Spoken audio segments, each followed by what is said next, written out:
29 май күнү темирди кайра иштетүүчү дал ушул заводдун мешинен жарылуу чыгып, андан 7 кызматкер жабыркаган. Жабыркагандарды ишкананын кызматкерлери ооруканага жеткиришкен. Алардын арасында 3 кызматкердин денелери 90%га чейин күйүк алган. Абалдары оор болгондуктан облустук жандандыруу бөлүмүнө жаткырылган. Ал эми жеңил жаракат алган 4 кызматкерге медициналык жардам көрсөтүлүп, үйлөрүнө жөнөтүлгөн. Өтө оор 3 бейтапты тез жардам бөлүмүнө алып келген. Тез жардам бөлүмүндө керектүү жардамдын баардыгын көргөзүп, bir sutка жатып, эртең менен биз реанимация бөлүмүнө которуп алдык. Азыр оор абалда бизде жатат. Азыр көрүп чыктыңыздар. Керектүү дары-дармектин баардыгы берилип атат. Заводдун жетекчилери баардык бизде жок. Дары-дармектерди камсыздап жатат өздөрү.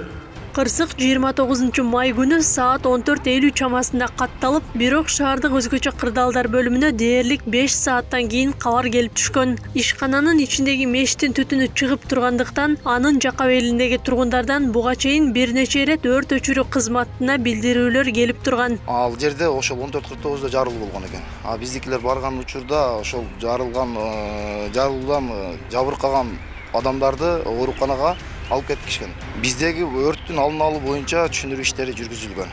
Бизде ар өрт өчүрүүчү машинабыз барган учурда чакырган. Ошондо да түшүндүрүү иштерин жүргүзүп келебиз да. Анан өрт өчүрүүчү машинага барган учурда алар да баратасынан дагы ал киргизишпейт да. Бизде өрт болгон жок. Бизде өзү мешти ушундай колдонуп жагабыз депчи. Минсксин ЖЧКсы Жалал Абадта 2019 жылдан бери ишмердүүлүгүн жүргүзүп, темирди кайра иштетүү менен алектенип келишет. Кыргыз-Кытай биргелешкен заводунда учурда 75 кызматкер эмгектенет. Ал эми ишканада кырсык катталгандан бери мештин иши убакыттуулуу токтотулуптур. Жандарында кийимдери болгон. Эгер биздин ошол нерсени айтып кетейин, бул темир 1200дөн 1800 градуска чейин эритилет да.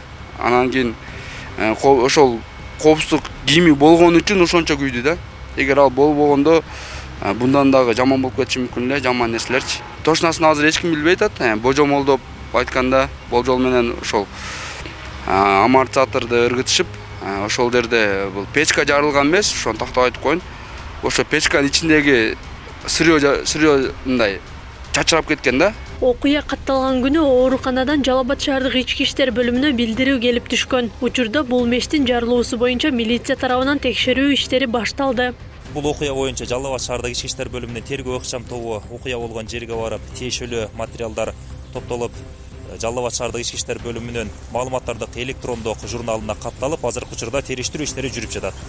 Минсксин жоопкерчилиги чектелген коому Юстиция министрлигинен 2018 жылы каттоодон өткөн. Анын директору Ли Сянгутан экендиги белгилүү болду. Аталган ишкана темирди эритип, кайра башка курулуш материалын өндүрүп, кошуна мамлекеттерге экспорттой турганы маалымдалды. Ал эми кырсыктын себебин аныктоо иштери жүргүзүлүп жатканы айтылды. Аклай Карабаева, Земирбек Тойчубаев, Регион.